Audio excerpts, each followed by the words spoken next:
Hello everyone, मैं हूं रविन्द्रनाथ। आप सभी को मेरे आर आर्ट क्लासेस पर स्वागत है।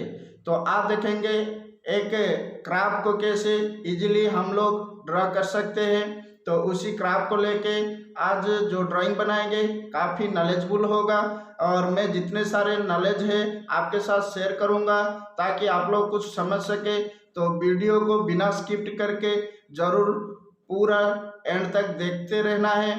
तो चलिए दोस्तों, बिना टाइम वेस्ट करके डायरेक्ट वीडियो का ऊपर जाएंगे और आज का जो क्राफ्ट है कैसे सिंपल तरीका से उसको ड्रा करके दिखाएंगे।